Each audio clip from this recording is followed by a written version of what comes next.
Okay, we are live. Thank you so much, everyone who's joining us this morning. We're here today with filmmaker and writer and New York writer John A. Gallagher.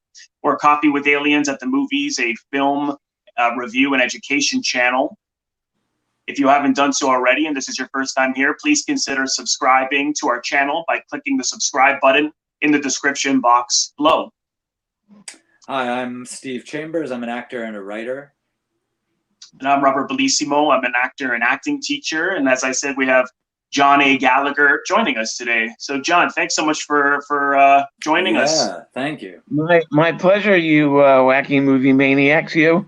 Well, this is my thing. So right away, I want to ask you. I think between Robert and myself, we know a lot about movies, but not what you know. So I want to ask you. This might be a weird question, but not only why movies? Why is that your obsession? What is your I'm first? sorry, can you hold one second? Yes. Hey, Linda. Yeah. Could you hit that phone? Hold on. Sorry, guys. No worries. That's okay. That's actually my parents calling. I'm sorry. So, Steve, what was the question again? So why movies? Why did this become an obsession? And what's your first movie memory? I have been told by my mom that the first movie she ever took me to, I was 2 years old, was Love in the Afternoon.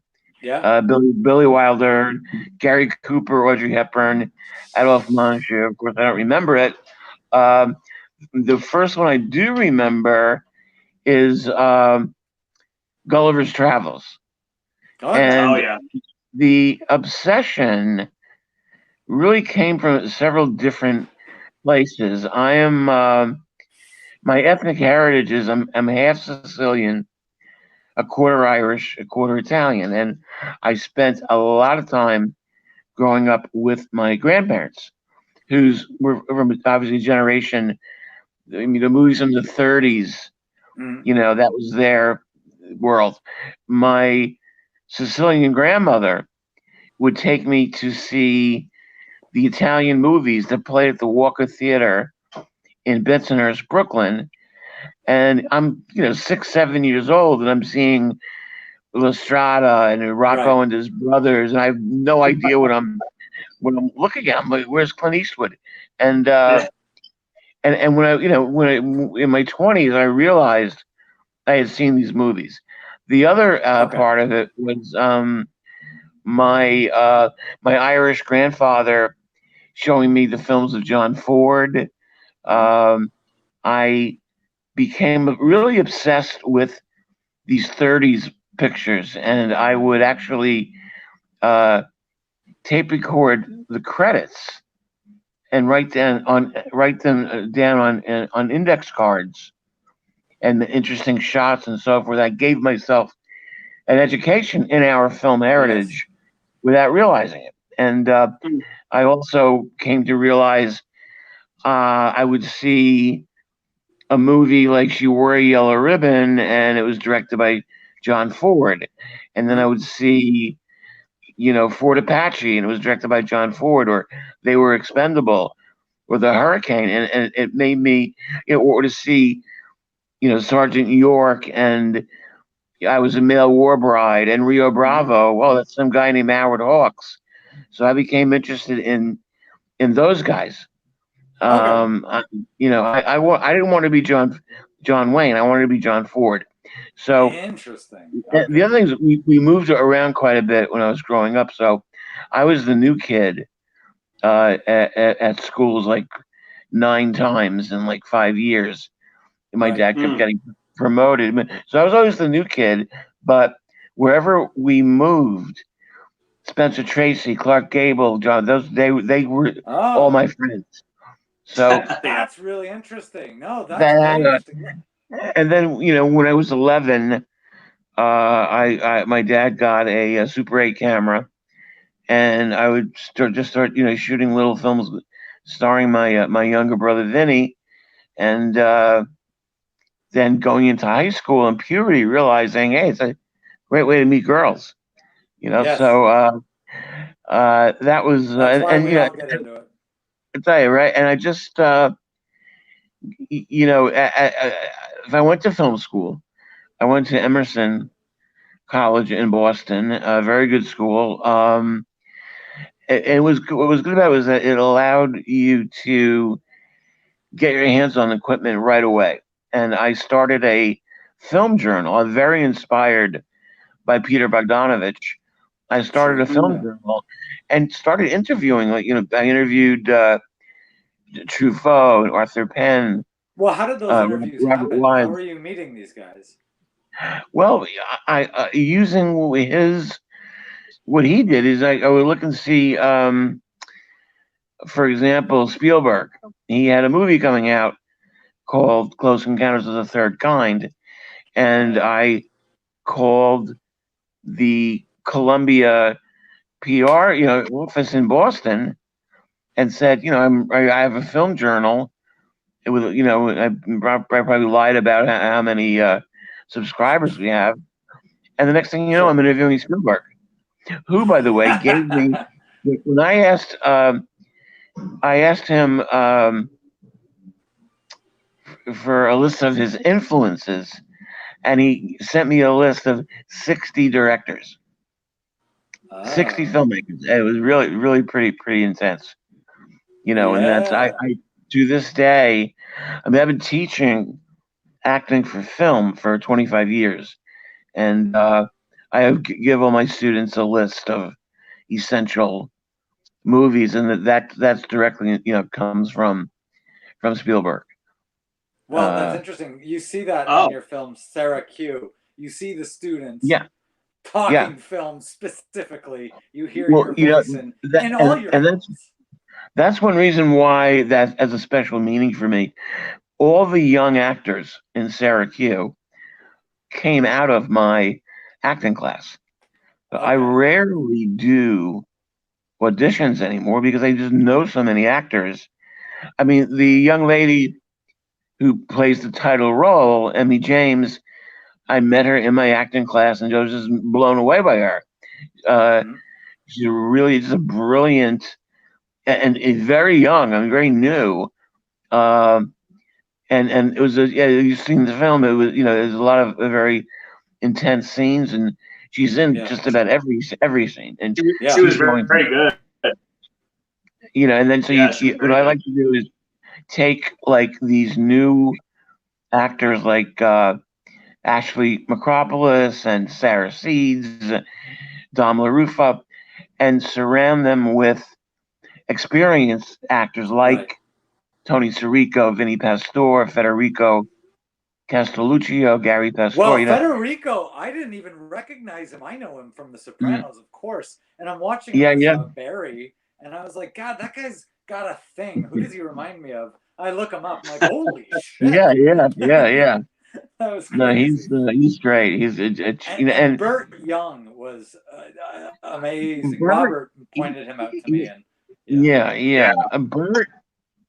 The very first scene with Burt, they're having breakfast, Grandma, Grandpa, and Sarah. And Burt was it was very early in the morning, and Burt was just like going up on his lines. Finally, I said, "Look, Burt, it was my third movie with him." Yeah. And I said, forget the lines. She's leaving. Grandma doesn't want her to leave. You want her to leave. Action. And they just do it. I mean, that's the beauty of these kinds of professionals, and I've done that many times. The improv. I mean, an entire feature that was an improv called Cupidity. Cupidity. I was reading about that. That was you. That sounds like you kind of used the model Cassavetes used for Shadows. Like, didn't you take students? It was actually more Curb Your Enthusiasm. Nice. Okay. It was more inspired by that. Yeah. Okay. Yeah. Okay. I get it. I get you. Now, are your young actors ever intimidated when you throw them in the mix with, Burt Young or Sally Kirkland or whoever? No, but these guys, the Siricos and the Vinny Pastores, and they looked like tough guys. They are tough guys, Yeah. but they're hearts of gold. And I mean, I working with Ben Gazzara, Right. extremely difficult guy to get to know. They have this. They're almost like they were like uncles to me, and they're not. They have a certain persona that is really not like Burt is a sweetheart, and I was also lucky that they loved Emmy, young Emmy James. They loved her. Uh, and so there was a real connection. That and she respected their background. What's the language? Can I use the F word? Sure. Yes. So Yeah. my favorite outtake is an outtake from Sarah Q, where Emmy says to Tony Sirico, "Hey Tony, go fuck yourself." And it's hilarious, the response. I mean, to do that, it take some guts on her part. Yeah. But again, they love they respect. Talent respects talent. Fair enough. You know. Well said. Yeah, that's good. Yeah, I get And that. you also I get that. know when the talent. Back when I was really doing, lots of auditions. I worked with, and still do, with a casting director here named Judy Henderson, who's best known for Homeland. I won an Emmy for that. And while I get credit for people like Gretchen Mol and Zach Braff and Matt Lillard, Amanda Peet. Yeah. Well, Judy brought them in, and like when a guy like a 22-year-old John Leguizamo blows into and he's just like the energy and the talent is just like, oh, this guy is incredible. So you can just see it. That was an interesting project. Street Hunter, an action movie that I wrote with the late great Steve James. Excuse me, and a lot of these actors would come in. That he knew for years, but he was on the other side of the desk. So it was very helpful. I would have him, like for the female lead, I was able to have Steve there and read with them. So that was very helpful because you can see the chemistry, it just jumps out at you. And then I also always prescribe, and I know Spike Lee does as well, to another Spielberg maxim, which is once I cast you, you own the role and you know more about the character than I do, even if I wrote it. Right. And if you want to, change, I'm not. I know some writer directors are very like, oh, you can't change a semicolon, and that's just I find that bullshit. I mean, you just whatever works, and often like when we have a reading of a script, if an actor says something differently than what's on the page, 99% of the time, that's better than what I wrote. Okay. So just to have that open, thing, I get it. They call me an actor's director because I want to, I respect you, and I want to, see what what you do with the role, and then if I have to give you a note, I'll give you a note. But rarely do I have to. I mean, when you get to work with someone like Gazzarra, who fortunately knew like 5 years, prior to making the movie. Had I just met him and made the movie, it would have been a lot different. I know. He was. We had this script, Blue Moon, and my producing partner went to the Plaza Hotel for the wrap party for Carlito's Way. She was a PA on that, so Sylvia Kaminer. And I got a call from her saying, I just talked to Ben Gazzara about he wants to read the script. So I ran down there. It was not admitted. I tried to crash the party.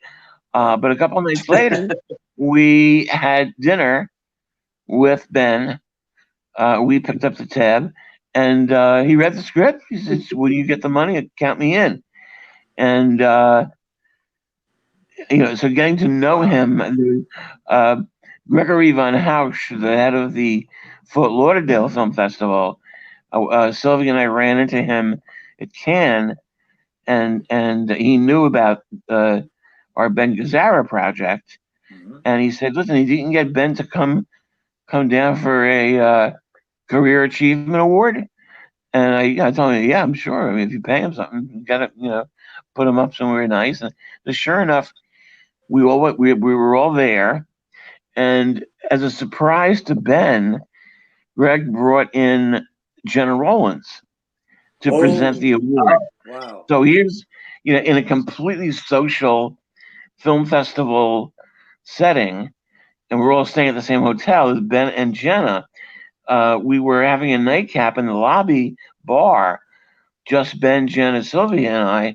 Wow. And of course, I can't resist. I have to start asking questions. And suddenly I look up, there's 3 people sitting in kind of listening. Then there's 10 people, and there's 20 people. I just wish it was back in the day when we had things like this, like this cell camera. Yes. That's true. Well, you hosted an impromptu talk show. I'm sorry? You hosted an impromptu talk show all of a sudden. Yeah. This was again, a way just to meet these people. Yeah. And I got to be able to sit down like face to face with Lee Marvin or Dennis Hopper. Yeah. I challenged. Wait. We got to talk about that now. How the Lee Marvin? What's that guy like? Were you nervous? Excuse me. Yes.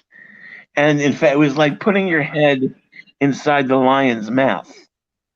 He's there, crazy eyebrows, chain smoking. And they ask you stuff like, I'm asking him, trying to get something from him about John Ford, Man Who Shot Liberty Valance and Donovan's Reef. Yeah. And I said something like, how did Ford talk to Wayne? And Lee looks at me like I'm crazy. Like, what do you mean? He was the director and Duke was the actor. So which made me feel really stupid. Right. But he also, what was great was that I was asking him also about Raoul Walsh. He made a movie called a 3D movie called Gun Fury in 1953. And no one had mentioned. He said, no one's mentioned Raoul's name to me in 30 years. And so when you can really get into it with these guys, and respect what they've done. Sure. Yes. But I love that interview, and Dennis Hopper too, who at the time was not doing very well. It was before his comeback with Colors. Yeah. Sure. He made the early '80s. He made a movie called Out of the Blue. Yeah, and he was promoting. Yeah, he was not a very good film. He was promoting that. But there I am again. I'm going to go face to face with Dennis Hopper. I could ask about Henry Hathaway and George Stevens, and Hopper's talking about when he met James Dean. It was on the Chicky Run scene from Rebel. That was, and how he thought that Hopper thought that he was God's gift to acting until he met Dean, and he talked about. I challenged him. Okay, Mr. Actor Studio, let's see you cry. And he shut his eyes. And he shut his eyes. He's rubbing his corduroy pants, talking about his father's funeral where he was wearing corduroys. He does a sense memory thing. Yeah. And he opens his eyes and they're flooded with tears. So all that stuff, of course, I interviewed Adrian Lyne Sure. about after when Fatal Attraction was when he was promoting that, and asked him about directing sex scenes, and learned a lot about that. He said we can make sure there's you get some humor in there, Mhm. and so guys like working with Ben Gazzara, with Steve James, the late great Frank Vincent, Billy Batts Yeah. from Goodfellas, we were extremely close and did a lot of Yeah. movies Yeah. together Yeah. in a play, and working with these guys, and then to have the additional blessing of on Blue Moon, my DP Craig DeBona, ASC, phenomenal. I mean, he did Bronx Tale, Carlito's Yeah. Way, Devil's Advocate. I mean, the credentials are unbelievable. He's shooting my next film, and you learn from a guy like that. Or my editor on that, Craig McKay, who edited Silence of the Lambs in Philadelphia, and Married to the Mob, uh, and Reds. Just Oh, with yeah. people like this, these guys, and they're so generous. They want you to succeed. I mean, I was a little nervous with both those guys. Sure. Coming out of the indie world, and they're like brothers. I mean, Craig and I are still Craig DeBona and I are extremely close, and he's going to shoot the new movie, All Mobbed Up, and Right. Ah, okay. anything else, we can afford him on. I mean, he's big time. I think he Yeah, yeah, shot something yeah. like Right. 150 episodes of Blue Bloods. Uh, Mm. so yeah, Mm. he operated a bunch of movies for Gordon Willis, and when Gordon Willis Sure. passed away, he bequeathed Craig his personal box of lenses. The lenses that shot The Wow. Godfather. You know what I Yeah. mean? Um, Yeah. Wow. just, just great stuff. There's so many great people that hopefully we'll all be back together soon. And it's very, very Yeah. rough year obviously for everybody. But things are Yeah, Yeah. yeah, No. yeah, starting yeah, to yeah. open up. You know, Yes. with Absolutely. the productions. A, a lot Because of I sorry. miss Go ahead. wearing pants. I miss Yeah. wearing pants. Yeah, yeah, yeah, for sure. Yeah. There's a lot of what you're saying. I have so many questions to go specifically into, but I wanted to go back to your early years because you've done so Sure. many things in the film industry. What was the first job you had working in film? The first job I had was with my college buddy, Marino Amoruso. We decided to make a feature film. So at the time, American Graffiti was big, and you basically either made um, a teen comedy or a horror Or a movie. horror movie. Yeah. And I love horror movies, but we went for an East Coast beach movie about Italian kids from Brooklyn, preppy kids from Philly, and told all of our friends. Um, I had 3 or 4 ex-girlfriends in the cast. Big mistake. But we went down and it's April. We told everybody be ready in June, and we're like, we have no money. We're like knocking on doors and going to chiropractors and dentists and finally we found an accountant out on Long Island who, thank God, never read the script. But he was like, I like seriously, he said, I like your chutzpah. How much do you need? And we was like, 250 grand. And he gave it to us. Oh my And God. we made the movie. Uh, there were no professional actors in it. They were all us kids.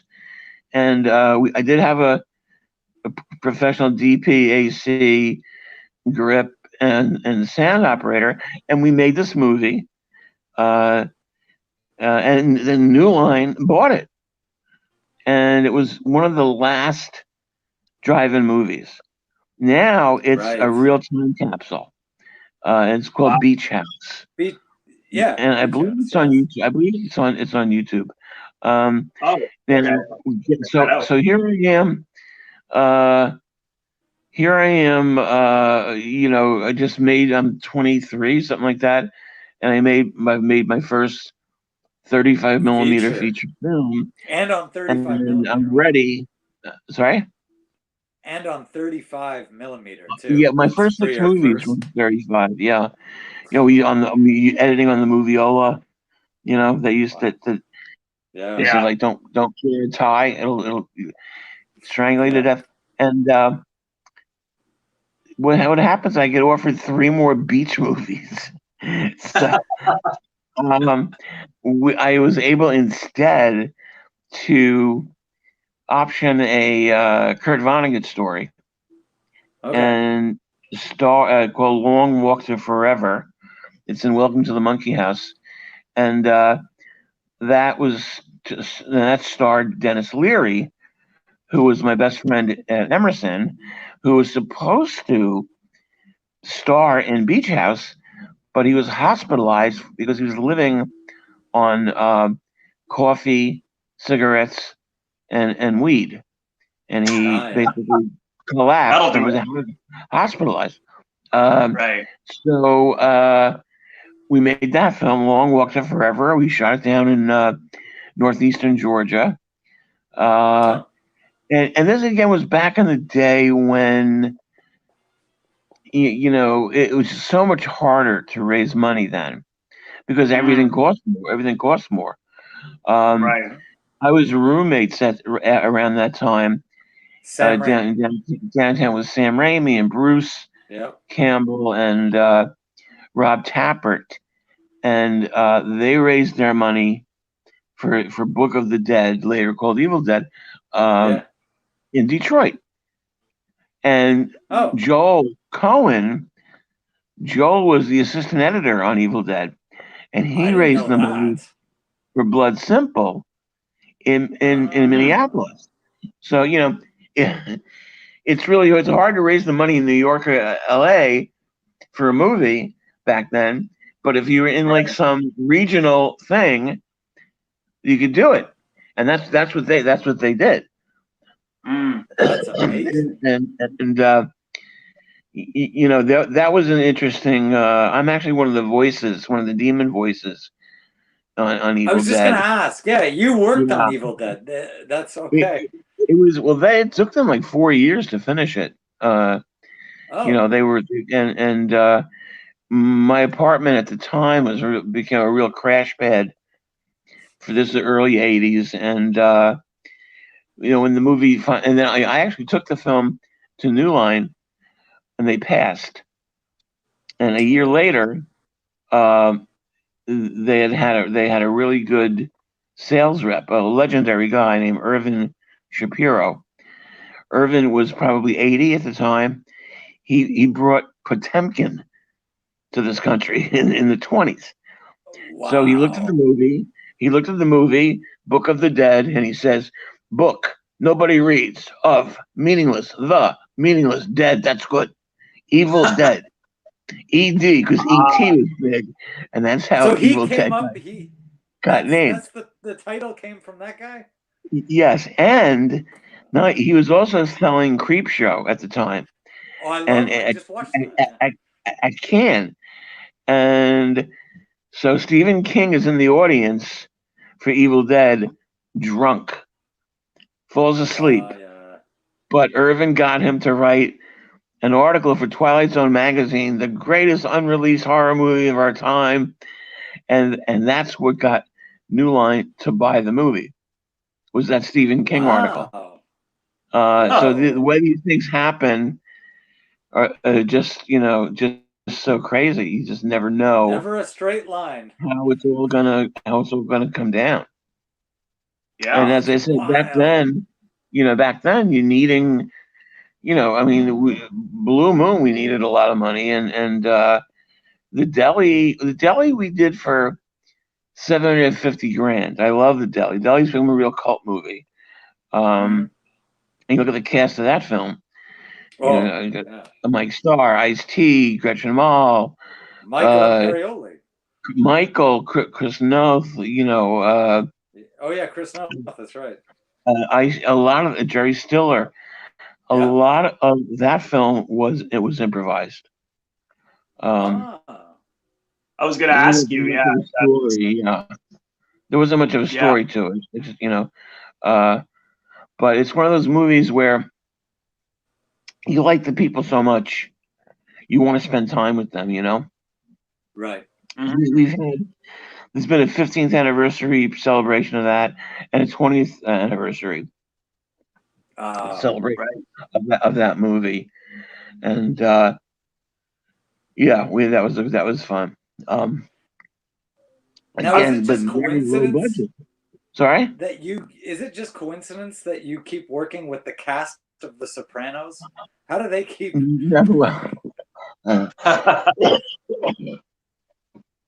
This is pre-Sopranos, though, right? Deli. It is pre-Sopranos. Guys I worked with, I counted one time 35 actors from The Sopranos. I worked with. But you know, Tony Sirico, Vinny Pastore, you know, Big Pussy, and Paulie Walnuts.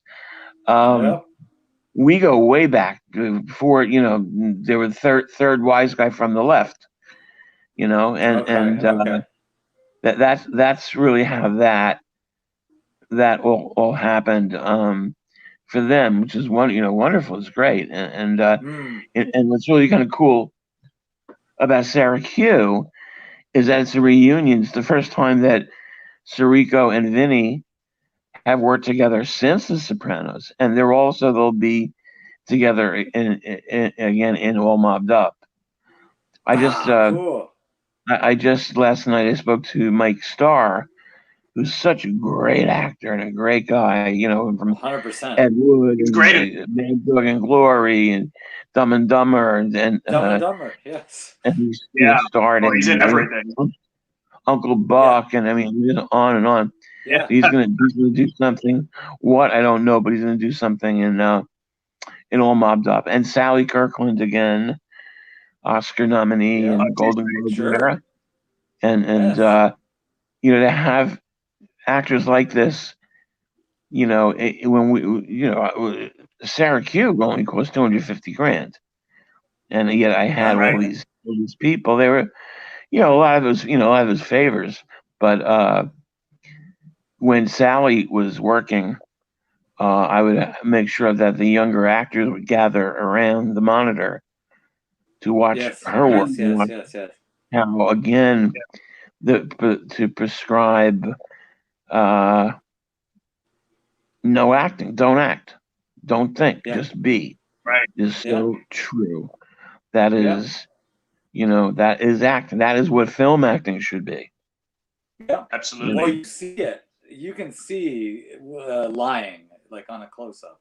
You can't afford to. Yeah, you can't fake anything. You can't get away with anything. Exactly. Yeah, I mean, I had a long time ago. I had an actor, and it was supposed to be in love with this actress, but they hated each other, and you can see in there so much. In their two shots, you can see him, and you know he was thinking like, what am I going to have for lunch today? The turkey or the roast beef? And you could see her thinking, boys, I hate this guy. Such an asshole. And so I pulled him aside. I made him bring her some flowers, and she still hated him, but it wasn't quite as bad. You know, so you can really read that. You know, you can see that. Oh my God! I mean, you know, what was I just watching? What movie was that you're referring to? So, the one. Which not when you see Bacall, when Bacall sees Bogey in the movie for the first time, and it's like, okay, you know what's going to happen. Yes. Yeah. But the movie you were just referring to, where the two actors hated each other. Which film is that from of yours? Or is that was Street Hunter. That was Street Hunter. Oh, that's Street Hunter. Yeah.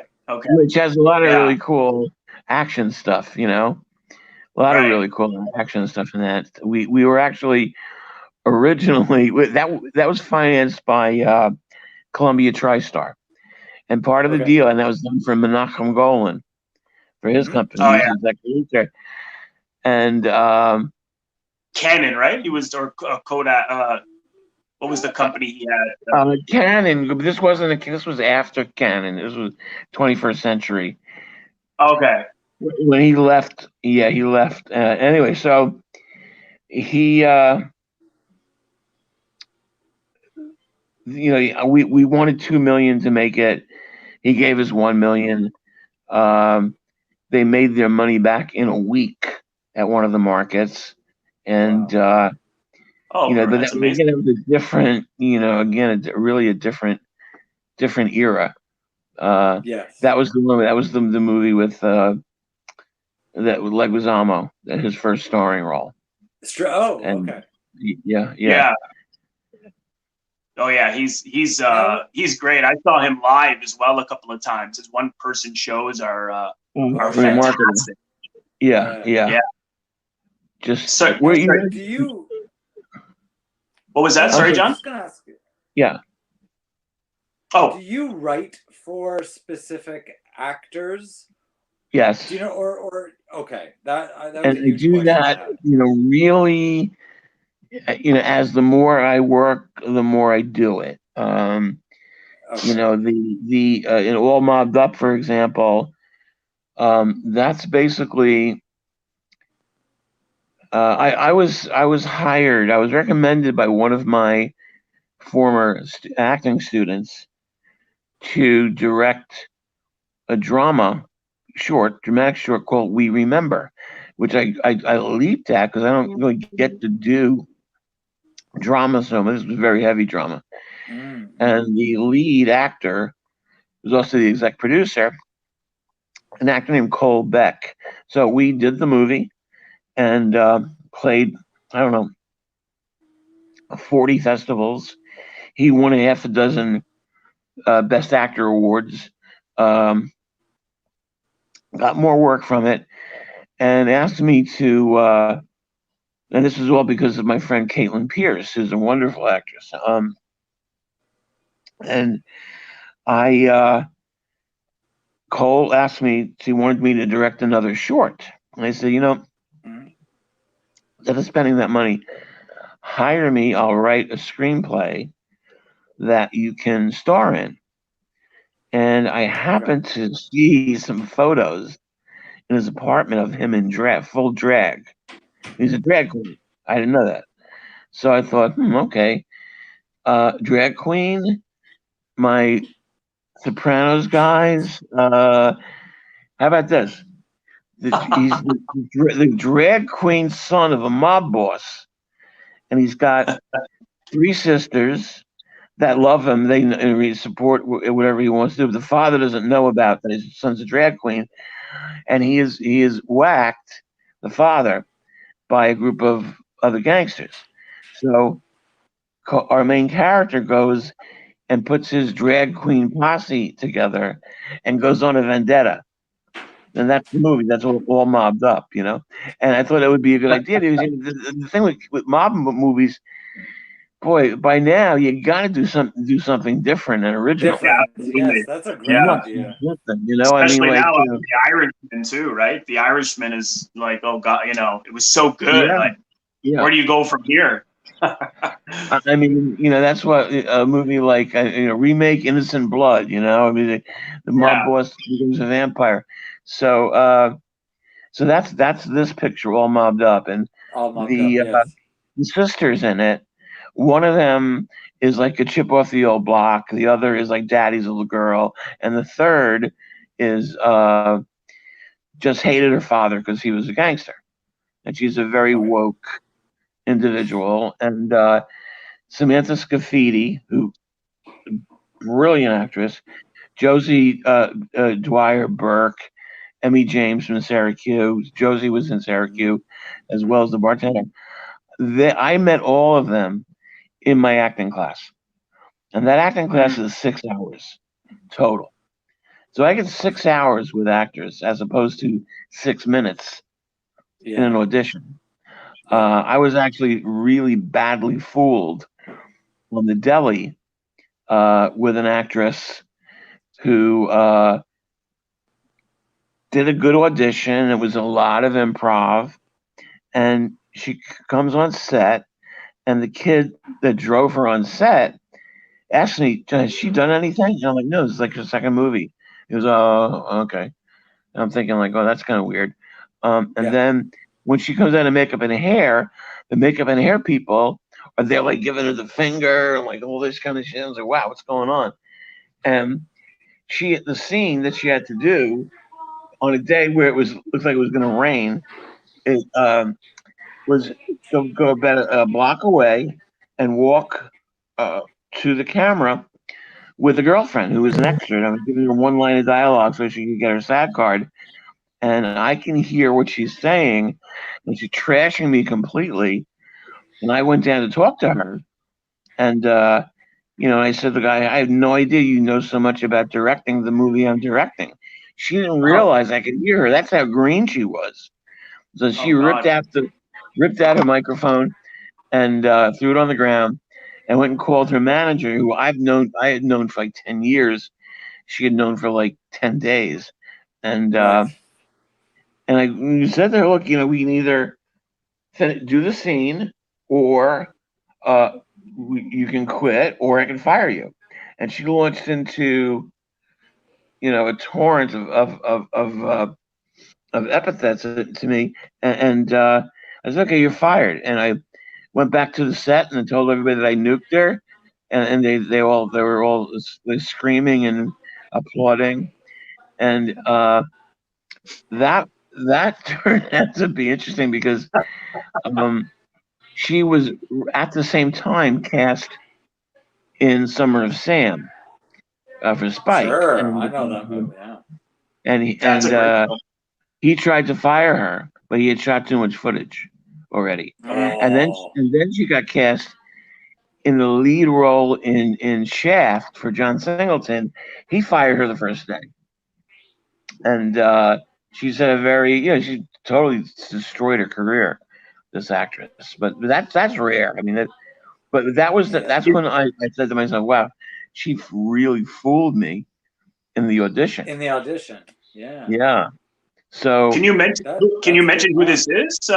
I'm curious who this is. Jennifer Esposito. I know her. Oh, I don't. I know that name. I know of her. And she got fired for a bunch of things. She got fired for a bunch of things. Ring the bell. Yeah, I'll have to look her up. Yeah. I mean, she her career kind of went down. I mean, she was really, really hot there for a while.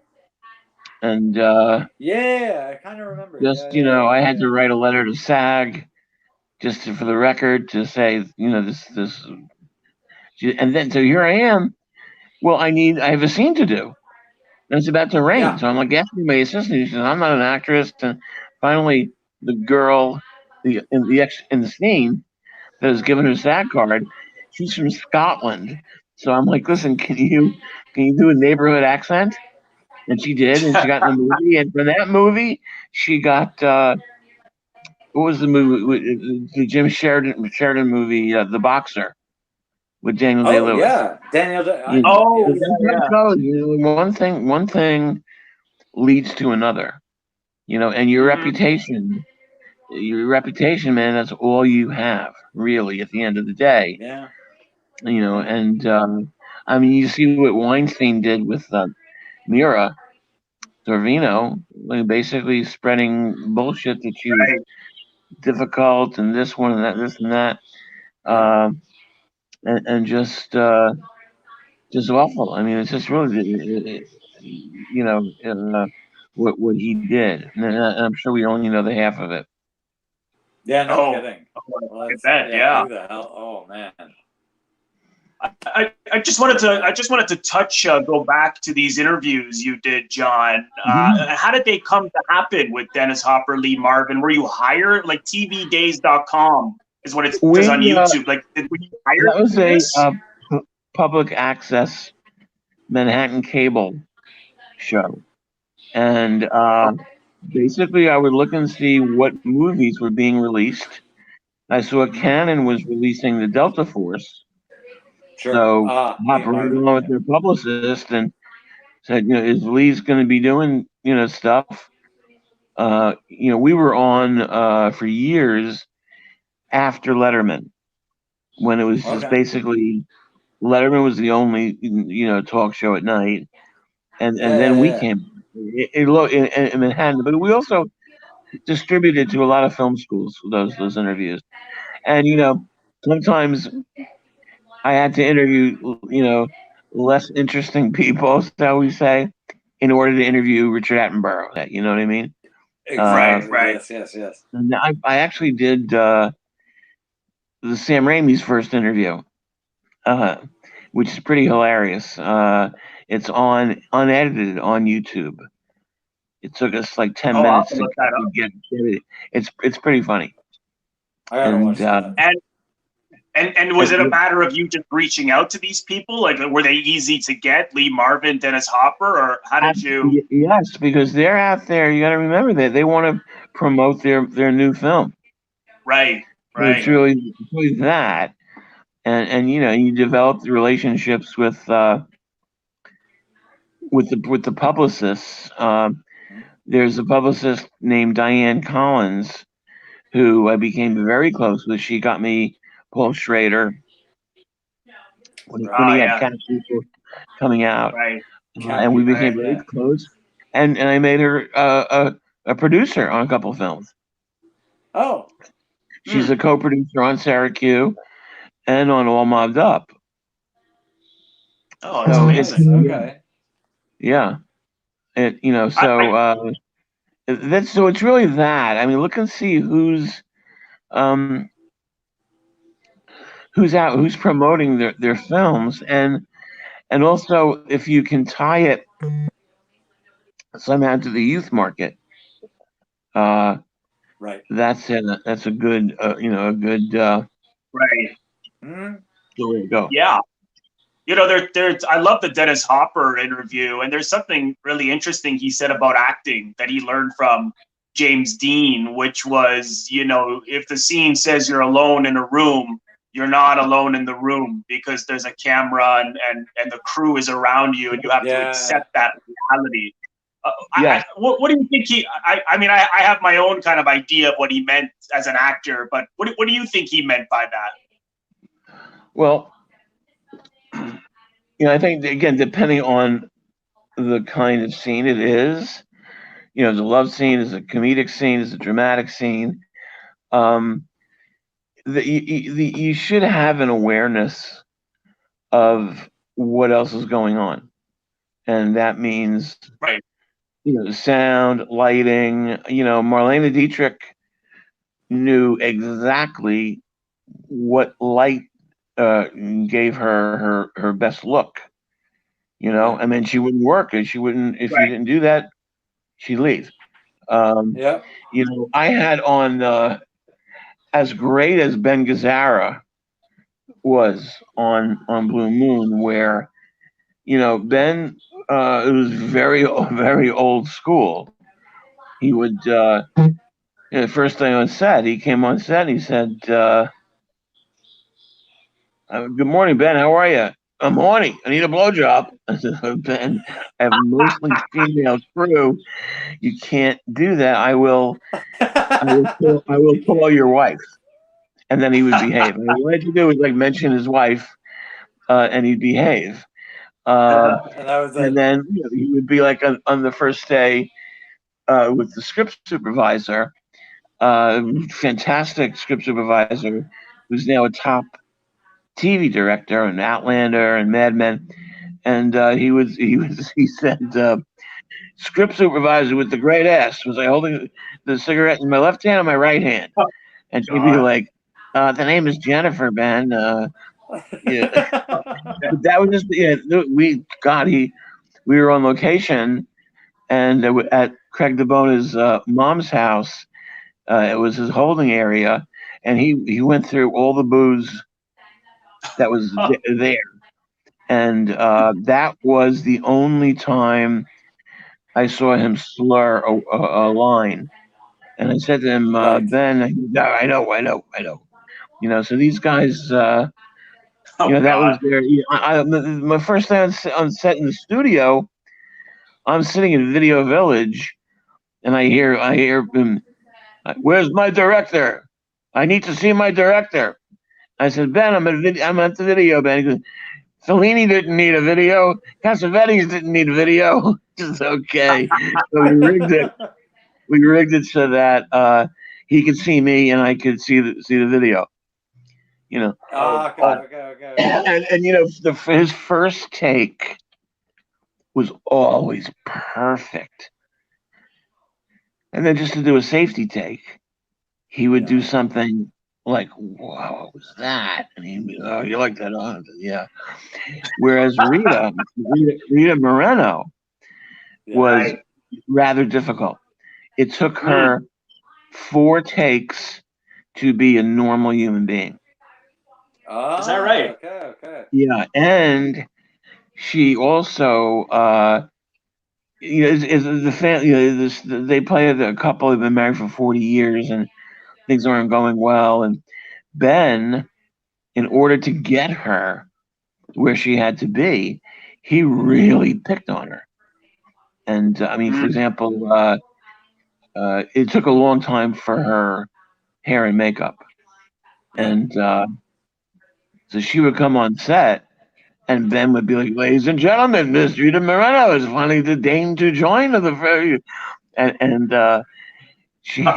So at one point, there were people. There was a camera crew from Entertainment Channel Yeah. doing the story on the movie, and he did that, and she just went ballistic on him. You Oh. fucking skinny bastard! I mean, just went off on Oh him, God. and I said, Rita, would you like a moment, or do you want to go for it? She said, "Oh, go for it now." And we had to ask the camera crew for that tape, which I wish Oh God. I had, I want. but I want to see it now. we didn't really. Just, but the thing with Rita was, Rita was one of those actors, and I've rarely encountered this.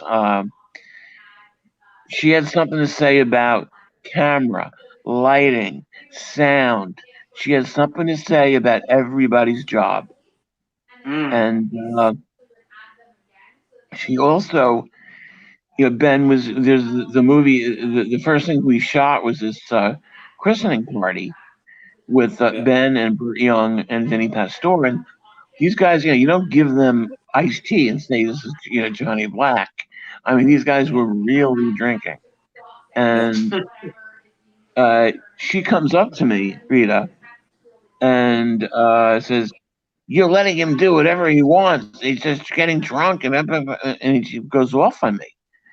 And this is like the second, third day of the shoot, Oh Oh and God. shit. so it kept me up all night.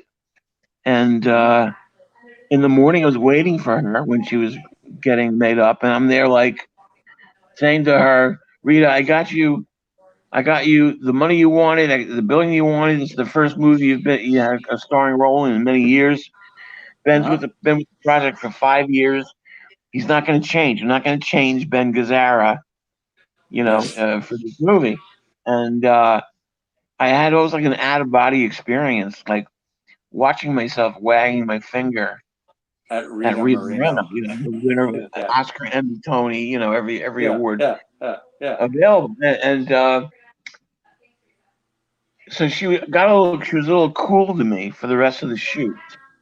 Sure. She came in Mm. to do some looping, and again, she was like she was directing the ADR guy. So the world premiere was at the Palm Springs Film Festival, the packed standing room only, and the festival seated her next to me. And 5 minutes into the movie, she nudges me, "Hey, this is pretty good." I'm like, "Thank you, Rita." And 5 minutes later, she's like, "I'm really good in this movie." Yes, Rita, you are. And we go up to do the Q&A, and I have the microphone, and somebody asks a question, and she just grabs the mic out of my hand, and I Oh grabbed it God. back. Like, ladies and gentlemen, this is what it was like working with Rita Moreno. She won a bunch of awards for this film, and she's wonderful in it. But Yeah. I take no credit for Ben Gazzara, but I take full credit for Rita Moreno. Why do Fair you think enough. it would take her so long? You said like 4 takes to get her to do well. Like, Four why is takes to that? be a normal, because of her background, she did a lot of theater. She did a lot Right. of theater, and a lot of musical theater. And she came out of an era when big was better. Like, she was a studio contract player, Singing in the Rain, King and I, Right. very fascinating. I mean, she's an amazing, amazing woman, an amazing career, and it's still going strong, obviously. Right. She talked about, I would have a lot of the younger kids on the set. I would be like, talking about Stanley Kubrick, Right. in between take, and Rita would walk by and she's, oh, you talking about Stanley? And I'm like, yeah, did you know him? He goes, oh, I dated him. He smelled. Just like she's dated every Marlon Brando. She I was know Yeah. Right. Brando. Yeah. and And tried to commit suicide over him. Yes. Right. Yes. Right. Yeah. And just That whole. when you think about where she came out of, to where she's been. I mean, she's they don't make them like that. I've also been very lucky. I worked with Mel Brooks, which was That's right. Yeah. remarkable. I co-wrote with his son a comedy, a switch comedy called Sam, and I was to direct it and produce with Mel's son Nick. But you're going out running around trying to raise money for a movie co-written by Mel Brooks' son. What did everybody say? Why doesn't Mel pay for it? Right. That was a 5-year endeavor, and finally, in the 5th year, Mel deigned he paid for the film, and So he did end up funding it. he did end up funding it, He did. and Okay. that is a kind of a tragic story because we were auditioning, and I came home exhausted, fell asleep on my couch, and woke up 6 weeks later in the burn unit at Yeah, I was reading about that. Yeah, and God. I was in a coma for 6 weeks. I was in the hospital for 6 months. Meanwhile, the film got made. I cast probably 35 actors in it, and yeah, so I missed out on that one. Nick ended up directing it, and while I was in the hospital, my good buddy Steve Stanulis called me and said, we're going to make this movie called The Networker, comedy. Want you to direct it?" And I'm like, "Yeah, man, we can do it." And that really got me out working again. I mean, since I've done 8 films since then, and so we were able to turn the tragedy into something good. And a lot of people, I get a lot of the inspirational story, blah blah blah. So that's nice. I mean, I wouldn't wish it on anybody, but no, right? Just wow. What happened there? Like you fell asleep? Sorry. Oh, he froze. Well, he was asking what happened. What exactly happened? How did the fire start? I say one thing and the landlord says another. I believe it was electrical wiring, and they try to blame it on you. So that never, unfortunately, went anywhere. But I'm still here, same place. Yeah, I'm And sorry to hear that, though. Jesus. you know, no, it was not. I wouldn't. No, it was not fun. And people No. that go like, you know, well, No, we should make a movie about that. I mean, really, I don't think so. Yeah. You know. No. Yeah, No. You don't want to go through that again. the tough You don't sell. want to go through that But again. you know, what's great about Mel is, well, he's Carl Reiner passed away, but you know, Mel and Carl loved old movies, old pre-code films, and I would send them Right. batches of movies, and they would get together and watch these, you know, early '30s pre-code films, and then we'd have chats, you know, with Mel, and just such a sweetheart. And It's it's really amazing. funny. How old is he? Like 93 or something? Totally Something like that. Yeah. hypochondriac, like to the max. Like Oh, his is whole he? life. Something. Yeah. His father passed away when he was very, very young. So he's been waiting Oh, waiting to go. But a great guy. I mean, really, really sensational human being. Oh yeah. yeah. No. I love him. I just want to ask Yeah. about like with And you you got me so thinking. he tells a story. He tells a story about he was hired by Jerry Lewis to come out and write Ladies Man for Jerry Oh, Lewis. I've seen that. Yeah. This was 61. And he had been on, you know, this was after the Sid Caesar shows. I think he had a Broadway show at one point. And he pulls into Jerry's house, and there was some brand new 61 Jaguar or something in the driveway. And Jerry was like, looked at Mel, admiring it, and Jerry was, you like that car? And Mel says, yeah. He goes, I'll sell it to you. And the 20 grand that Mel was supposed to get paid to write the script went to pay for the car. The car. So, you know. Sorry, you had a question there. Steve, I think. LA, Yeah, you gotta have the car. You know? Are there what are tricks like what are other temperamental actors you've had to deal with like or anyone just with a temper? How do you keep the set running without like oh Jesus? How do you keep things Well, let's calm? see. You know, you gotta let them know that the buck stops with you. Basically, I'll give you an example on the Deli. And remember, Tony Sirico considered Yeah. extremely difficult to work with, and Oh, God forbid anybody touched his hair. If you touch Tony's hair, you're in big trouble. So Sure. God. we're shooting a scene in the Deli at the bar, and he does his line, and then he says, "Cut. That was bullshit." And he cut. He said, "I said, Tony, next that was perfect. Next setup, just move because he's Oh, the." I told him. I said, "Shut." I told him to shut up. And it's the only time I've ever done that. You know, so he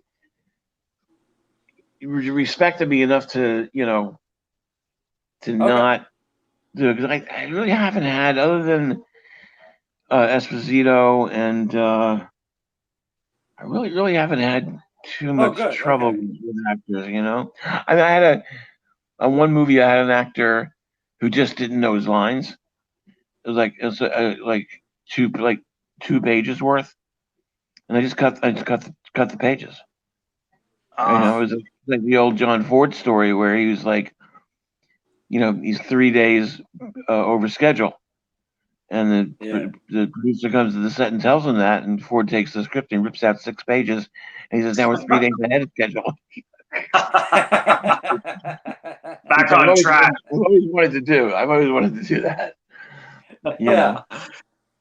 I wanted to you mentioned that you've been teaching on camera acting for 25 years. How did you come to begin to teach acting? Did you have an acting background yourself? I was at no, I and I regret that. I mean, I really feel that you cannot be a good director for film unless you directed some theater. I didn't Yeah. become a good director until I directed theater. And then I was asked because of my credentials, my credits to to do an acting class. And I was like, an acting class? What? Who? What do you mean? Like they come in and put an apple on the desk, and I can't. What do I say? So but I developed my own kind of modus operandi that I can share with you. It's very simple. These classes, generally speaking, no one knows each other. So what I do is I have everyone come up one at a time. I put them in giant close up, and you tell us a story from your life. Could be anything. It just has to be true. And it's amazing. Some people tell funny stories. Some people tell impossibly tragic stories that people are crying in class, and that breaks the ice. And then this is all after I give a little lecture, which I say to people. I tell the story of Jack Lemmon on his first movie. Lemmon had been a Broadway guy, and he's in L.A. on doing his first movie. George Cukor is the director, the Philadelphia Story, Bill of Divorcement, Camille, and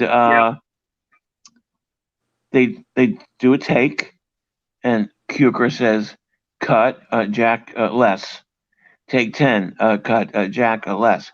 Take 30, Jack, less." And Lemmon says, "Well, Mr. Cukor, if I do any less, I'll be doing nothing." And Cukor says, "Exactly. that is right there. That is the essence of film acting." So we do that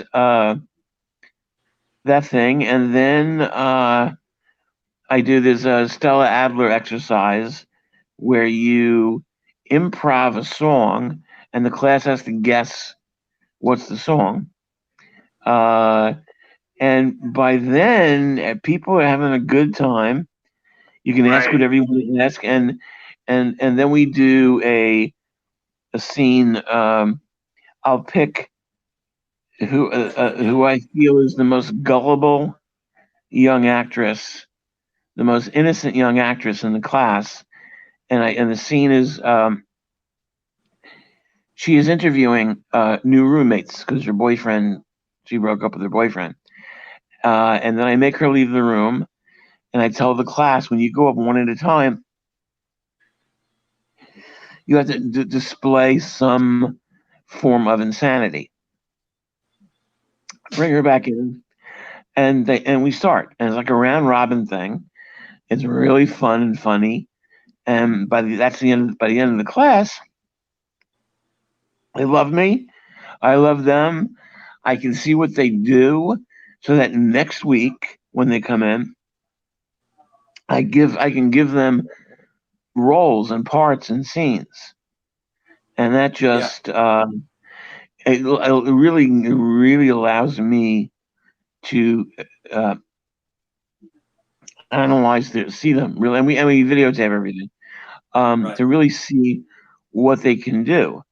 I am super proud of.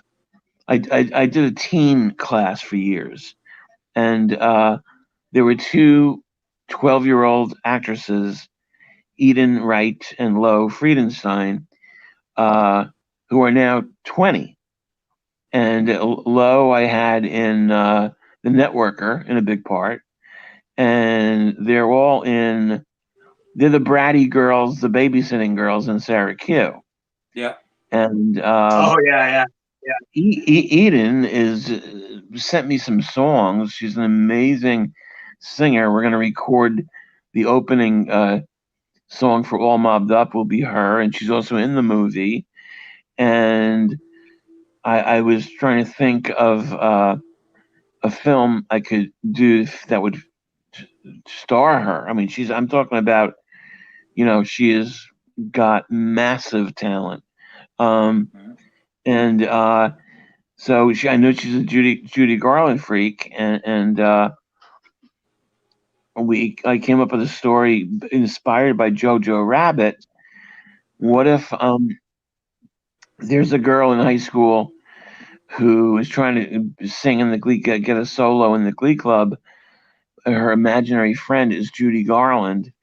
In 1938, when Judy was up for the lead in Wizard of Oz, which she was not the first choice for, Yeah. it was Shirley Temple. So we just on the phone would talk about this and thinking like, well, let's do it. We could do it as a short to show, what's there. And one weekend, she just wrote the script, and it's wonderful. We're going to do that after all mobbed up. All mobbed up. Yeah, and so it's amazing to see, the growth of some of these artists that I've known, go way back. Yeah. And some of them, my God, that direct. Some of them have been at 8, 9, 10 films with these people. Right. Right. And that harkens back to, again, kind of a stock company. When you see Weiler, Ford, is Tarantino, who is Scorsese, you see a lot of the same people because you trust them. Right. Marty, like someone like Frank Vincent. I mean, Frank was just so authentic. I mean, he wasn't a gangster. People thought he was a gangster. He was a drummer. Right. Right. I didn't know that. Okay. Yeah, and just there's a certain, if they're authentic, you can tell, or right away. I mean, you just know right away, and you cast like that, and you cast, off of people, see how they're gonna, relate to each other, and if everyone is friendly or friends to begin with, that's a big help. Yeah. Yes. Where do you teach? Is it mainly at the neighborhood playhouse? I left the Playhouse in 2010. I've been teaching at a place here called One on One, and One on One is an amazing networking place. A lot of casting directors and agents and managers and filmmakers, teach there. It's a great place. You have to audition to get in. Yeah. Like the neighborhood playhouse, you can just pay and you're in. Yeah. That means that the caliber of talent is the caliber of talent is going to be all over the place. Fair enough. Yeah. As opposed to one on one, where you have to audition. And sometimes you get in, and sometimes you don't. But I've never had a bad actor in my one on one classes. Which is great. I mean, they're just they come from all over and all different backgrounds and experience. But I can't praise one on one enough. I mean, I've been there 25 years. Oh, really? Okay. Wow. I did 5 years at the Playhouse, neighborhood Playhouse. A lot of Canadian actors there. The guy who was the head of the school at the time was Canadian. There was a ton of Canadian actors there. Did they encourage one of them? Yeah, Steve was there. Oh, okay. Yeah, when were you there? I was one of them. Oh God, 99 to 2001. Oh yeah, it was before my time. I was there from 2000. 2005. Did they encourage you to use the Meisner exercises, or was it just on camera? Meisner, the best technique for film is Meisner because of the repetition. Great. Yeah. I think that the problems there had to do were more systemic, like it's kind of like the old NYU thing. It was like, you go to NYU and you think you're going to get a 3-picture deal with Paramount when you graduate. It's the same thing as the Playhouse. Playhouse, makes most of the students that I've had there. I say you have good years, bad years. I had one great year of amazing kids, and then I had another year not so amazing, and some of the teachers there obviously inspired some of the scenes in Sarah Q. That Yes. Oh, they I think I even know one of the teachers. it's probably that was a I famous think it's the story. same Yeah, guy. Yeah. yeah, it's gonna be right. That they, you're the greatest gift to acting in the world. Now that you graduated here, take my private class, Yeah. $600. And they start calling you the day after you graduate, and they have no. It's really I'm not a big fan. Not a big fan. Yeah, that's a Yeah. shame that I it Me mean, I'm a neither. fan happened. of the technique, but the Esper, um, Yeah, to me, like one of my all-time favorite actors that I mentioned earlier, Samantha Scafidi, is an Esper person. I mean, yeah, she just, it can for me, can do no wrong. She just has it, and yeah, yeah. And so some people like that. actually, I don't know if you know, but Meisner's partner James Carville released a memoir of their life together, him and Meisner, and there was a lot of conflict with Meisner and the Playhouse for a number of years. So Oh I'm not yeah, I'm sure. surprised that. Yeah, I'm not surprised, and a lot of people were unhappy there. I don't know the details, but I'm not That surprised to doesn't hear that. surprise me at all. Yeah, there's stories galore. That's why I Yeah, left. I just, yeah,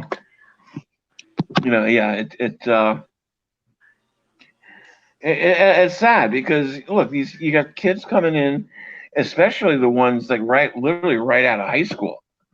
yeah, yeah, The 18-year-old kids, right, maybe away from home for the first time, in Manhattan, right, as opposed to some of them, went to college, got college degrees, and then right, they're a little more, savvy, savvy about the world, you know. right, Well, right. but you look at the people that have come out of the Playhouse. Chris Noth was in the Deli, and he told me Yeah, a he was there. story when he was at the Playhouse. But they have that rule where you cannot work until you graduate. So Right. he gets cast in some really like no budget, no name, off Broadway show, and he does it, and he gets a freaking review in the New York Times, and he doesn't graduate. It's nuts, Ah, crazy. yeah, yeah. So stupid. Doesn't make it. I just wanted to say because a lot of people that are watching. I just wanted to say hello to Eden Oh, Wright, Freddie M, Eden, Eve Austin, of course Joseph D'Onofrio, who I love from many of your films and Joey, Goodfellas. love Joey, Hello love to Joey. Joseph. I'd love to interview him as well, actually, sometime. Patricia Who? O'Neill. Patricia. Yeah, I think was that. Yeah, I think I mentioned. I hope I didn't miss anyone. There's so many comments. I love. If anyone has any questions as well, Sandra Lucas is someone else saying hello here. Nice. Yeah, a lot of comments, and Joseph's asking if he can audition for your movie, please. Joseph D'Onofrio. Joey's in the movie. Joey's in drag in the movie. Yeah. I love Joey. We've done a bunch of stuff together.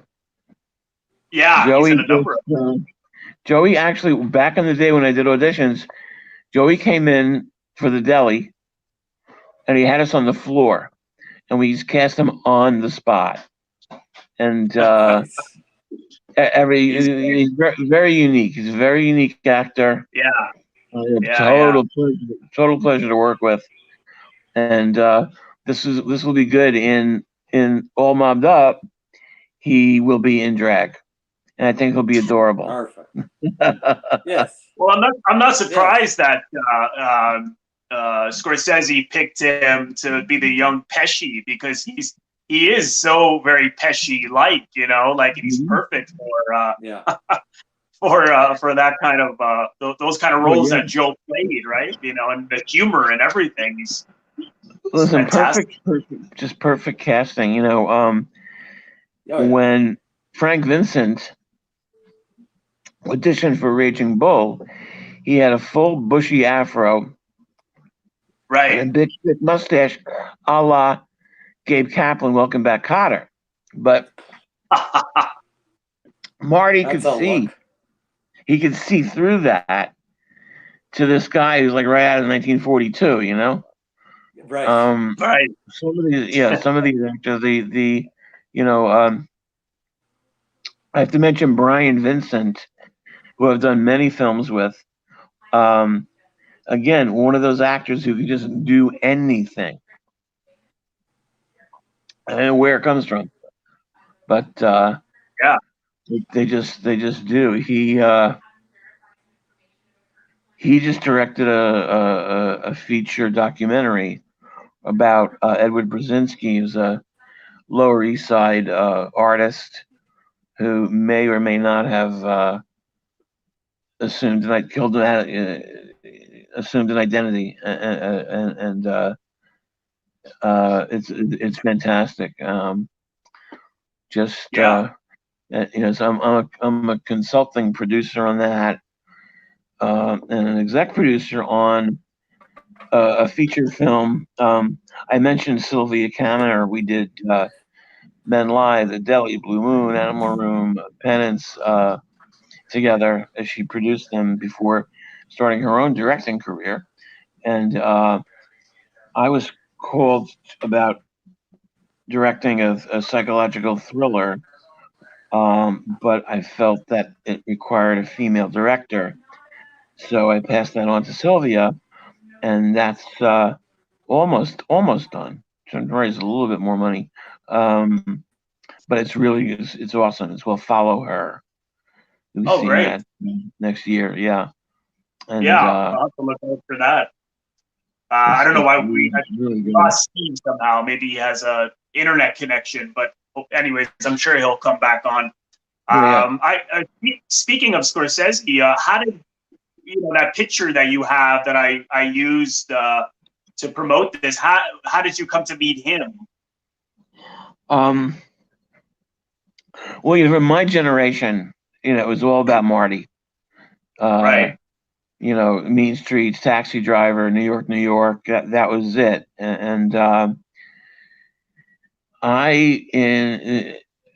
1990, by then I had become friendly with a number of Goodfellas actors, and I was invited to a video release party for a guy named Steve Scavelli, who was the biggest video retailer in the tri-state area, who has since gone on to become a producer on Scott Pilgrim, Atomic Blonde, and Extraction.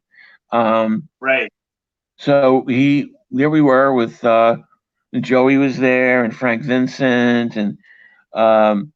and Mrs. Scorsese, and we were taken to lunch, and they seated me next to Mama and across the table from Charlie, Marty's dad. Oh yeah, And we were just telling the identical my ethnic heritage, with the Sicilian stuff. Right. So and Charlie was telling stories about when Little Italy was Irish. Old St. Patrick's Cathedral was built by the Irish. Right. And when the Italians were moving in, the Italians and the Irish were throwing each other off the rooftops. Right. And, right. Just it was fascinating. And then I became friendly with Marty's eldest daughter, Catherine. And through Catherine, I got to know Mama Scorsese. And when Charlie passed away, she went into a deep, deep depression. And we were just about to shoot on Men Lie. And I said to Kathy, I said, look, let's get Mama, let's get her, in the movie. You can do a scene with her. And Kat didn't want to do it. Grandma didn't want to do it. I she liked me. I talked to her, and she came and she did it. And I told her, I mean, I need you for half an hour. She stayed all day. She brought homemade pizza. She was such a sweetheart, everybody's grandmother. And at the premiere of the movie, I sat her next to my parents, and one of the biggest thrills was when Mama Scorsese said to my mother, "Oh, I love your son. He reminds me of my son Martin." I was like, "Okay, I'll take that." That's how that. Yeah, that's how that came about. I was actually at the wake for both of them, but when Charlie passed away, it's at the old St. Patrick's Cathedral, and there's Marty and the family in the front row, and I go to pay my respects, and this must have been right before we were going to shoot Men Lie, and there's Liam Neeson and Chuck Lowe. Chuck Lowe, he played the guy in Goodfellas with the Manny with the toupee. Oh yeah, yeah. Oh, he's bugging De Niro. Right. And literally right next to the Scorsese family, Chuck is asking me for a part in the movie, and Liam Neeson is like, "Oh yeah," because he was a big landlord. This guy Chuck. So there's a lot of celebrities had, he was a real estate guy, right? I think. Huh? He was a real estate guy, I believe, right? Yes, Worked in real estate. Yeah. And I said to Chuck, not the time or the place, man. Yeah, Jesus. So that was really, and even that extended to when I was doing auditions. If someone came in and they had a Scorsese or a Coppola or a Spike Lee movie on their resume, automatically they got the part. And my attitude was like, "Hey, good enough for them, good enough for me." And from that, of course, I got to when I would work with these Scorsese actors, and I could say to them, how does Marty direct? What does he say to you? And so we get little nuggets here and there, like he doesn't say cut. He just lets the scene go on. Do whatever you want. 9 out of 10 times it's gonna suck, but there might be some magic the 10th time. And so I started, doing that, and so it's really true. Of course, on Blue Moon, when I would do that with Rita Moreno, Rita would be like, "Don't you ever call cut," But you get so because they're actually they're in the moment, or at least they should be. So let's see what they want to do. Yeah, I don't care what it is. I mean, I could always cut around it. So that was something that was a big learning experience. That and directing theater. That really made a huge difference in my work, in my film work. I just don't understand how a film director doesn't do that. I mean, they've all done that. I mean, Scorsese did that. Arthur Penn did that. Just otherwise you're kind of just copying other movies. Like, I loved Tarantino's work, most of it, and but when you're watching, you're watching. Okay, well, that's from Leone, and that's from Peckinpah, and that's cool. Right. That's fine. But directing theater, like I recently watched The Miracle Worker, 1962. And Bancroft, Helen Keller, Patty Duke, and man, the acting in the smallest roles. The acting is so superb, and it's a great film. Arthur Penn. That's Arthur Penn. I'm pretty sure he directed the play. Yeah. And Anne Bancroft, my God, in that film is just. I never knew her, unfortunately, but Mel told me a story about she came home from work one day from some movie, and she was like, "Oh my God, I'm so exhausted. It's so hard." And Mel said, "Yeah, you think that's hard?" And he pulled out a blank piece of paper, and he said, "That's hard. Write a story. That's hard." And because of the kind of woman she was,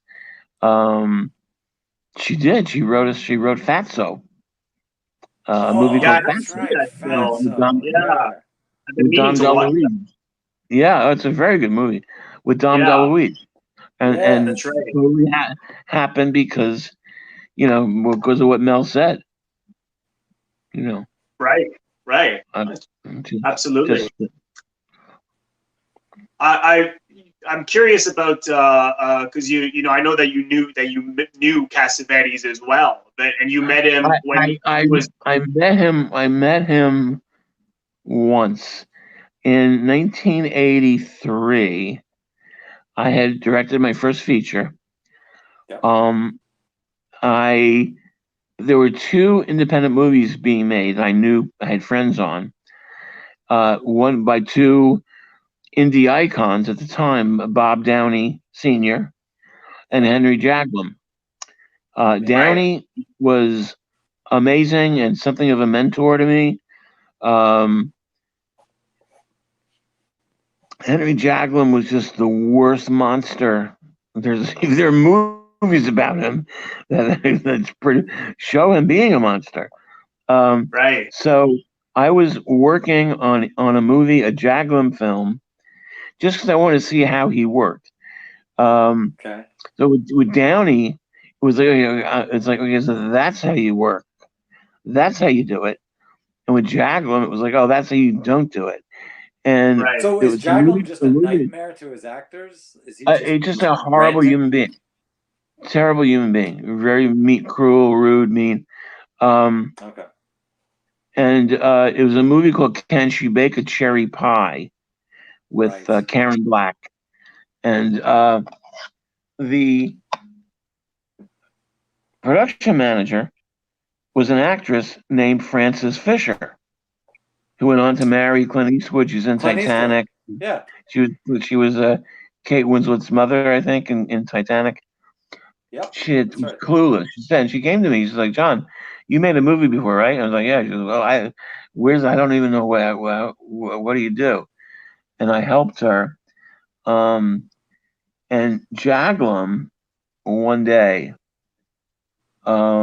screamed at her so badly and berated Mm, her so badly in front of the crew that we all sat down on the job and we said, "We're not moving unless you publicly apologize to Francis right now."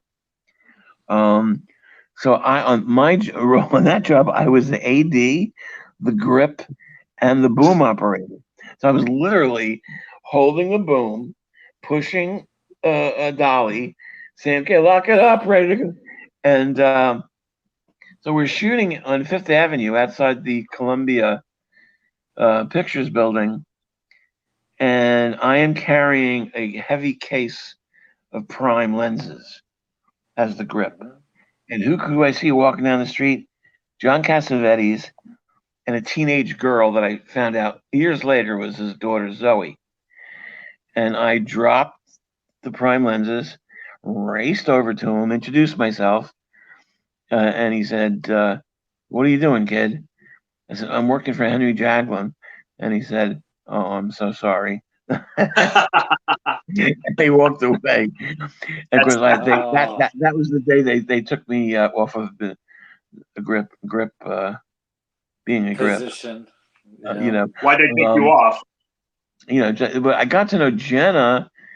I got to know through Ben, and then there's an organization called the National Board of Review. It's kind of a Right. scam. Um, and they used to honor, um, a legendary person, and I had a lot to say about who. And one year it was Gena Rowlands, and I said to them, well, they hired me to do the tribute tape, and I said I'll do it, but I need to be able to interview her.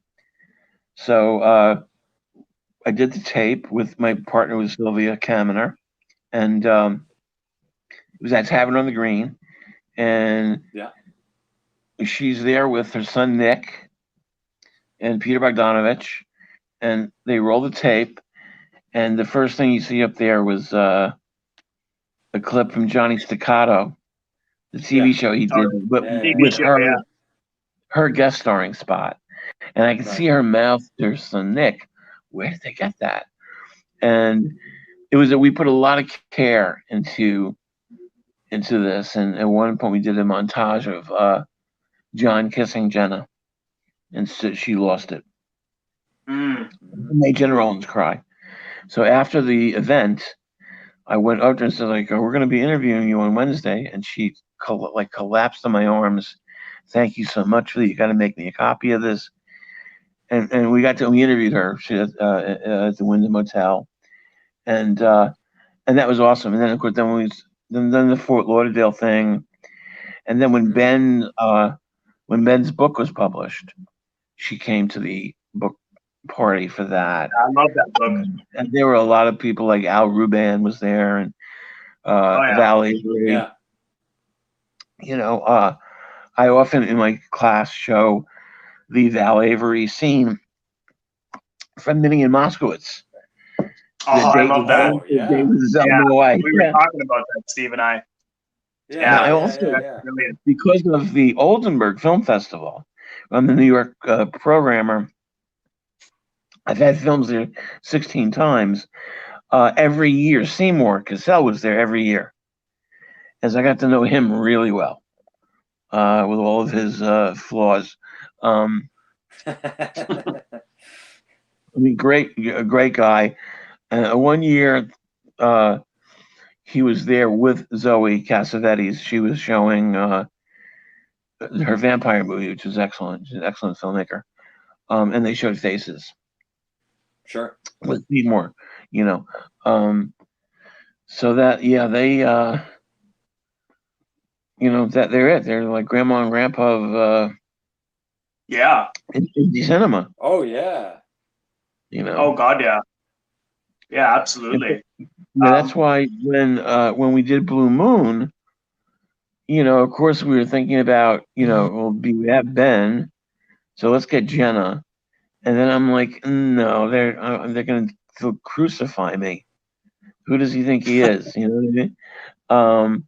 So we made offers to Ellen Burstyn, Laura Bacall, Mary Tyler Moore, Emma Rigg. Whoa! Everybody turned it down. They didn't want to work with Ben because he had that drinking thing. Right. And then I already had Rita Moreno in the cast in a smaller role, one-day role. And I said to the investors, I will overnight rewrite this script to fit Rita. And so I called Rita and told her what we're doing. And she said, well, instead of Ben, why don't you get Jerry Stiller? They had actually, Rita had been on Ben's TV series, Run for Your Life, know, and it did not have a pleasant experience. Ben has really suffered from depression, really badly, and he writes about it in his autobiography. He's very candid about it all. You had mentioned that. You mentioned that you learned the most from working with him. What did you learn? What I learned from him was, you don't have to say it; you can show it. And there were so many scenes in Blue Moon that he would say to me, "I don't have to say this. I'll show you this." And that said to me that, like many writers, it was overwritten. Yet at the same time, there's a big monologue towards the end of the film, and he did it, and he didn't change a word. So that is that where he's talking about his father? Sorry? Is that what he's talking about? Is that what he's talking about his father? Yeah, that's incredible. That sequence is incredible. And that, I mean, wow, I mean, that made me feel like, well, okay, oh my God, this is a guy, you know, Ben Yeah. Gazzara, a guy from the original Cat on a Hot Tin Roof, and you know, Yeah. Half the Lane, et cetera, et cetera. And he wouldn't change. He didn't change. I mean, anything in it, you know. Um, so that was a big lesson um, that I learned from him. You know, Frank Vincent, I learned a lot from. Steve James, guys like, you know, Burt Young, and so much of what I learned was don't act, don't act. So, and you know, Ben told me when he started as an actor, he would be throwing himself around the stage, and it took a while for him to realize that that's bullshit. You know, it's just and that's all you gotta do is just look at their faces. You know, who is it? Somebody, I think Scorsese said, what's the greatest special effect is the human face. Right. You know, you watch a movie like Passion of Joan of Arc from 1928, the silent and the whole movie is close-ups of her. That's right. Yeah. And the judges and you're like, whoa! I mean, incredible performance. Yeah. Incredible. And you don't need subtitles. I mean, it's that. Right. Oh, you know, yeah. it shows you that much, you know, and you know, of course, a lot of TV people. Like when we did Blue Moon, we had wonderful actress Alana Ubach. Now, Alana, at that time, I guess maybe was best known for she was the lesbian in the Brady Bunch movie. But she had also done a lot of TV, like the Brady, like Party of Five. And the first day of shooting, I said, you know, okay, we're going to do your close up now. Wait here, I'll get Brian to be off camera for you. And she says to me, "Oh no, you know, I'm from LA. Just tell me what to say, where to stand, and what to say." And I said to her, "Boy, you are so lucky that Gazzarra didn't hear that or read it. You know, no, he's going to be there with camera." And within a couple of days, she's coming up to me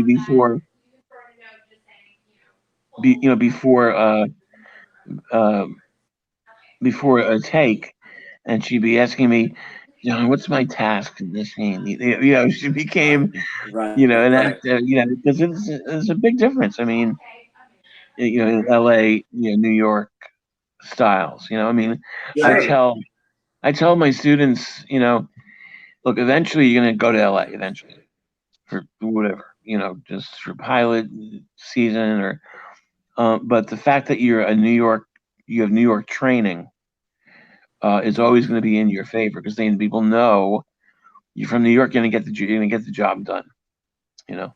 Right. When you say that are you saying that the LA actors were more that they're always looking to be told what to do and that the New York actors basically know their job much better? Is that what you're getting at? Or, you know, I think that a lot of the TV actors out there, it's a different, you know, different mentality or different, maybe not so much anymore because TV is so great these days. But I think it's again has to do with your training, and there's no better training than New York City. I mean, that's the greatest movie. Even good times, bad times, it's still all happening right out there. You know, it's like when Dustin Hoffman was doing about to start Midnight Cowboy, he couldn't find the character of Ratso Rizzo. Just couldn't. He was completely, and the director was from England, and he couldn't really help him.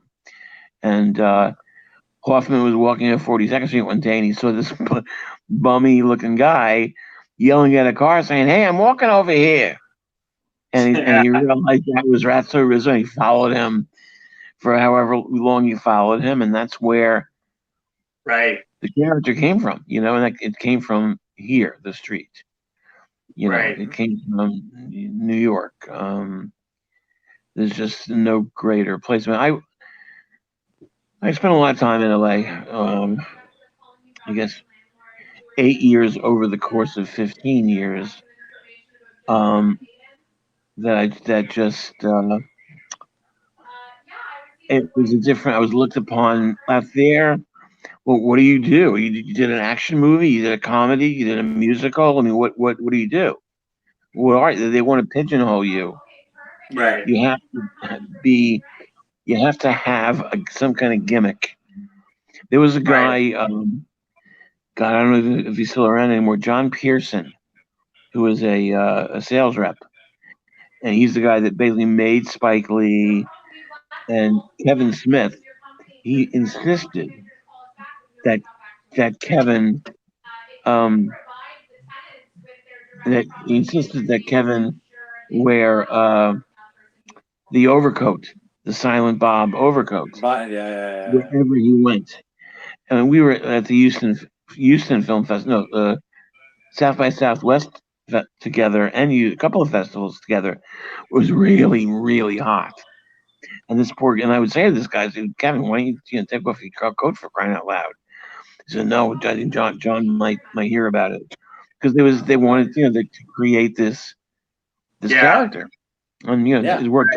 Obviously, worked out for him. So that's how with me, they've often tried to peg me as something, and the only one I really will accept is actor's director. Right, that's a good one. But it's a good one. That's right. So, it's just, again, it's show business. So, like they say, Right. When just to touch on Gazzarra, so you were saying people didn't want to do it because was it specifically because you were saying because people were aware of his drinking, or his depression, or did he have some kind of bad rep? Well, yeah, Ben. What happened with Ben was, top Broadway guy, right? Half Full of Rain, Cat on a Hot Tin Roof. Right. Was offered many films that he turned down, including Big. The Robert Lowe should actually play. Yeah.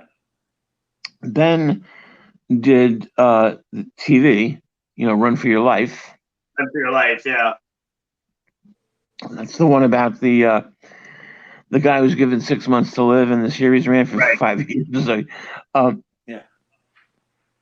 that destroyed him.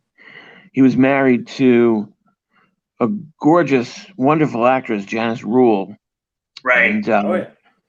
And that ended unhappily, and he went off on a kind of a tear, and he was taking. They met his price. He would do it. I asked Ben, I said, "Why did you do the Sicilian Connection? What a piece of crap!" And he says, "That was a Rent movie." And he did a lot of Rent movies, and a lot of them in Europe, a lot of them in Italy. Yeah. Right. And a couple of good ones. The one with the Professore, I forget the full title. And so he took himself, that took him out of the Hollywood market. He comes back here, and he meets, does the Cassavetes films. But those Cassavetes films were Cassavetes. He wouldn't release some of them. I mean, Killing of a Chinese Bookie played for 6 weeks, and then bye. Yeah.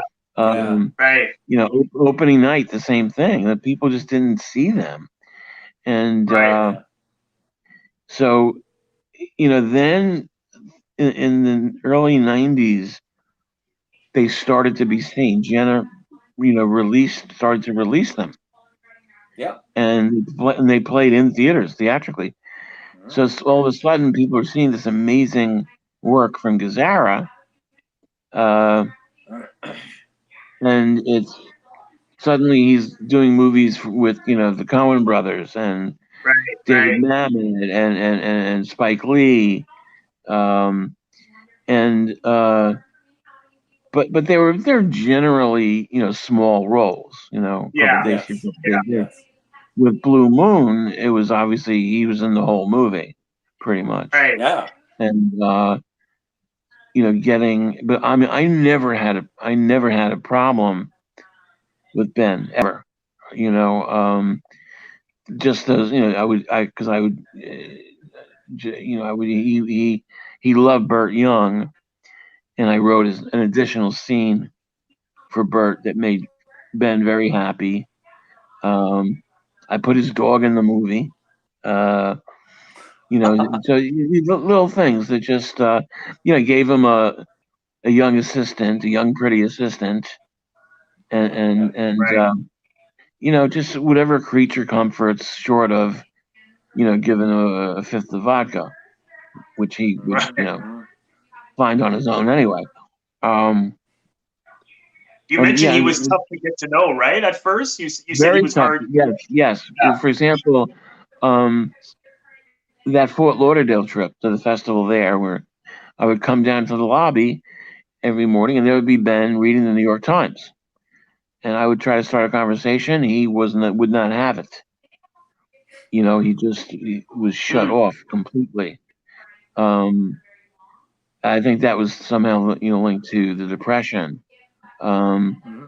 As the day went on, however, when he would start drinking at 11:30, 12 o'clock, we had lunch with him, Sylvia and I, and he ordered a full bottle of Patron tequila, which I had to drink with him to show him that Right. I'm with you, Ben. You know what I mean?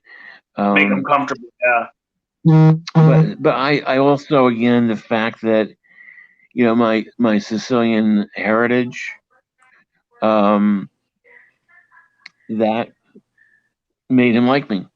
He knew my background. He knew and the fact that he meant a lot to me growing up because he did not change his name. I mean, Right. Dean Martin. Yeah. A lot of the Italian guys changed them, anglicized their names. Ben didn't. That's right. That's right. Yeah. Yeah. Yeah. Who? Speaking of Blue Moon, the monologue you're talking about, where he's then talking about his father, and you go in the flashback. Who is the actor who played the father? He was incredible. Great. That's David Thornton. David Thornton. David Thornton is married to Cyndi Lauper, and David's been in a lot of great Mike Nichols stuff, and yeah, he was just, and it's funny because he is such a sweetheart. When he came in, he auditioned for us, and we were blown away, like scared, but just the sweetest guy and great actor. Great actor, yeah. Oh, he's great. Yeah.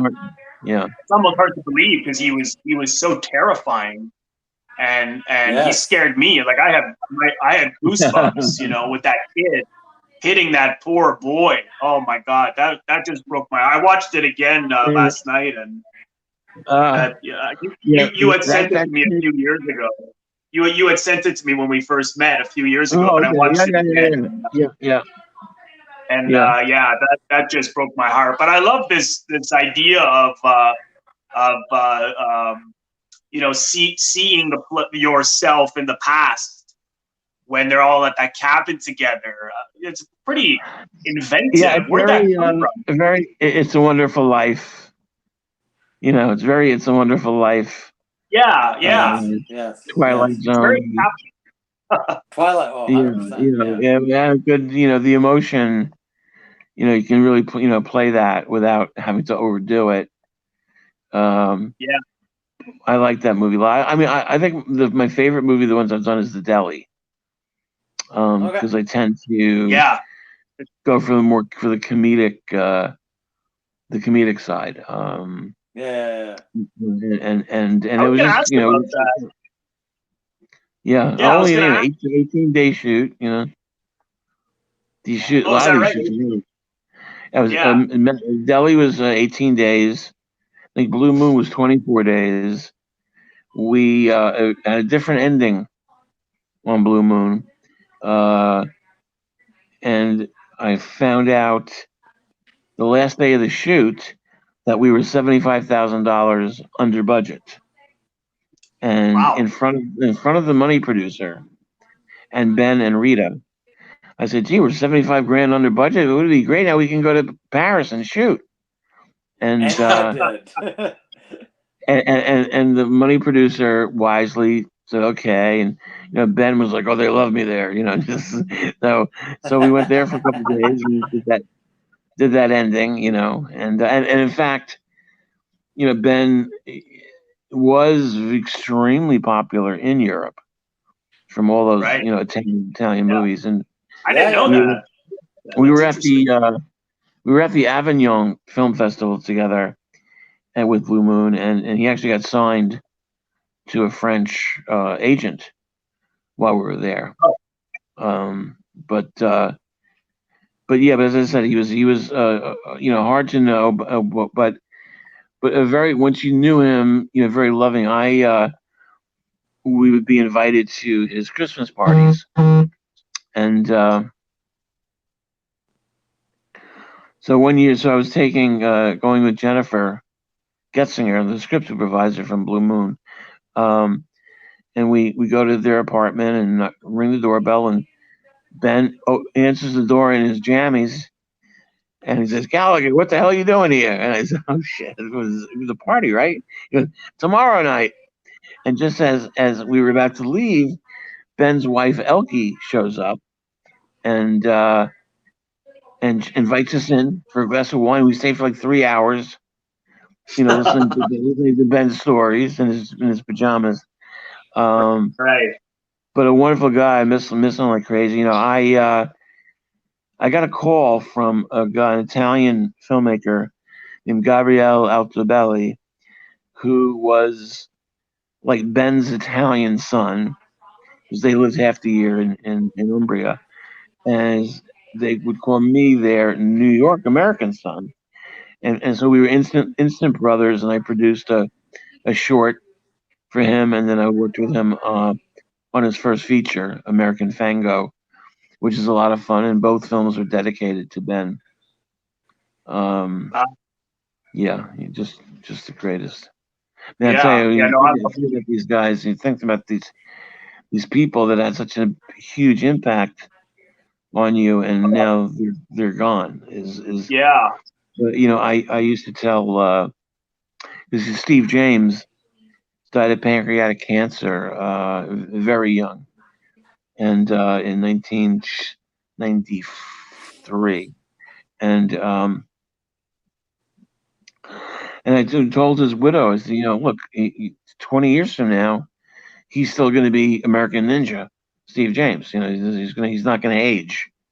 We're going to get old, and he's going to stay the same. I mean, that's the magic of movies, Like James Dean, right? Like they're immortal, immortally young. It's true. It's true. It really is. Yeah. I just had a few more questions. Sorry, we've been talking for a while. I really appreciate your time. Of course. Thank you. I've been really enjoying this as well. This has been an incredible talk. I just had a few more, just on your movies alone.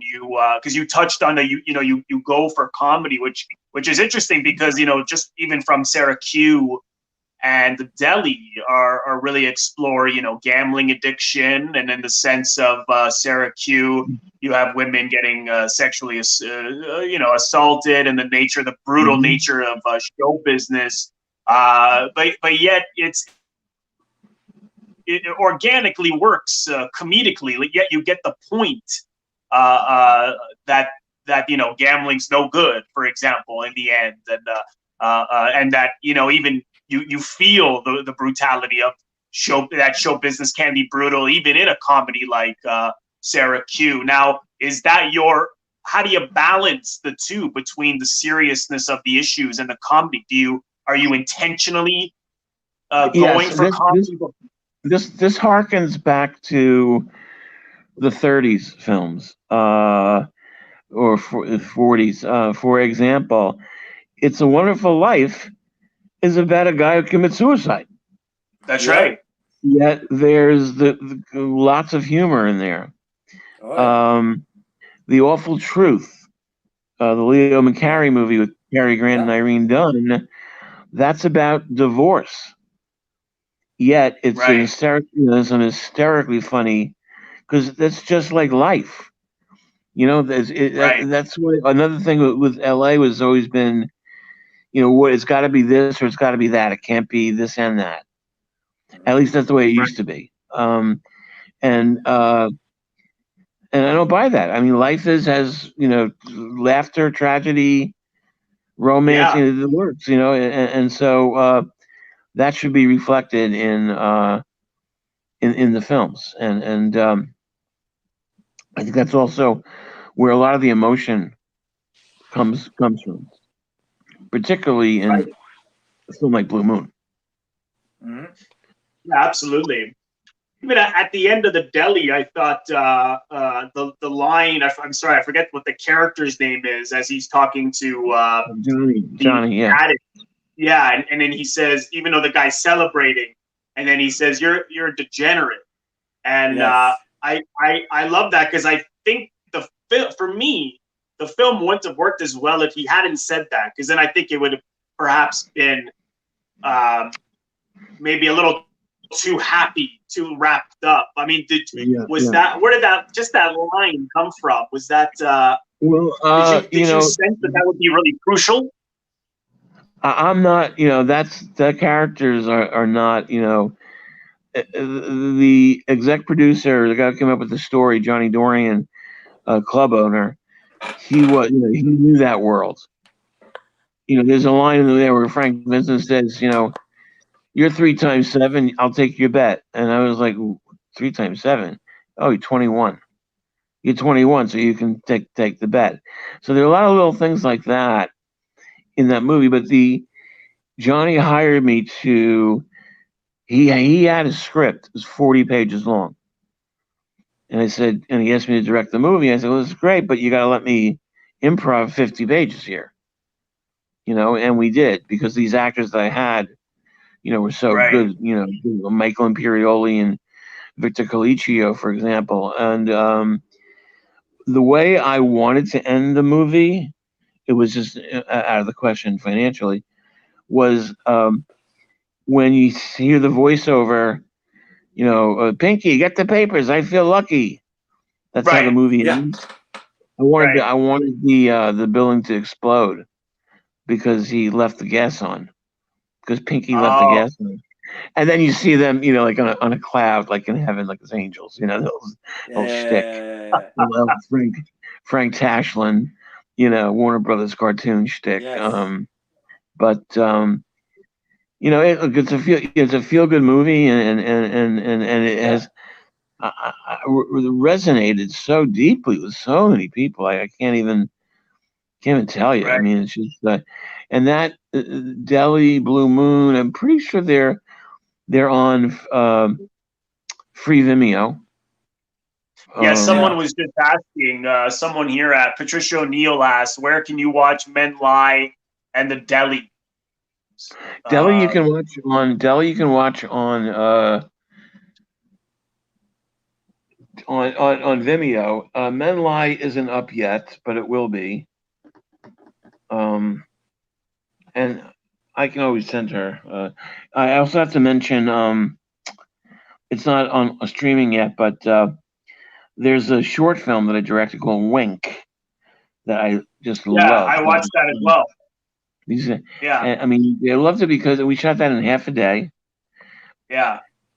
All those actors are in All Mobbed Up, or it was written by Meredith Ross, who played the wife, the soon-to-be wife, and Right. Anthony Grasso, who I've known for years, and Eden is the daughter, Eve Austin, Dominic LaRufa, Ashley McCropolis. I just love these actors. They're such a joy and so Yeah, that was a inspirational funny one.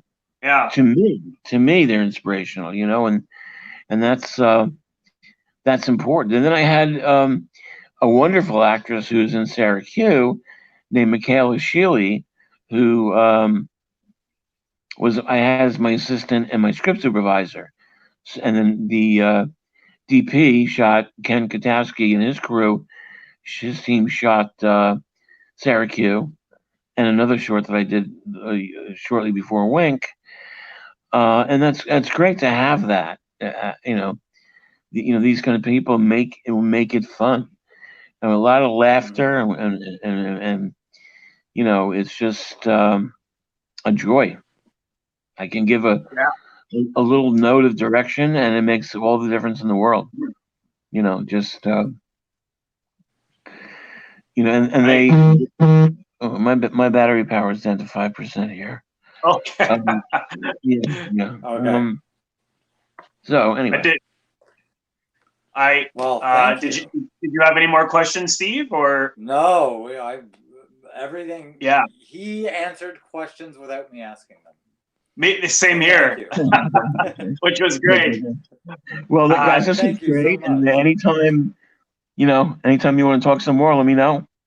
Oh, yeah, please. Appreciate that. Thank you so much. And if Joey D'Onofrio is still watching, Joey, you gotta get on with these. These guys are great.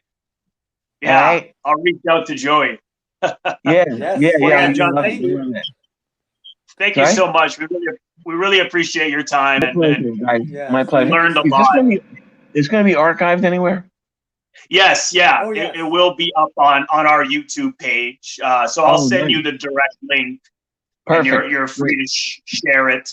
And for anyone watching, if you haven't subscribed to our channel, please consider doing so. We do a live interview with a guest once a week. And then apart from that, we do 3 video reviews of different films, foreign films, American films, and for anyone who is interested in filmmaking and acting and writing and film education and real film buff sort of stuff. So please do so. And we have another live talk on Saturday about Halloween movie. Let me mention that Sarah Q is coming from Random Media in December. Is it? The usual places. So maybe if you guys want to review it, feel free. Oh yeah, we will for sure. Yeah, and I just watched it as well. And thanks again for those links. Yeah, thank you. Yeah, I appreciate the video links. That was great. Yeah. Okay. Your checks in the mail. Beautiful. What was that? Sorry. Your checks in the mail. All right, guys. I'm expecting it. Okay. All right. Thanks so much, John. Take care. Bye-bye.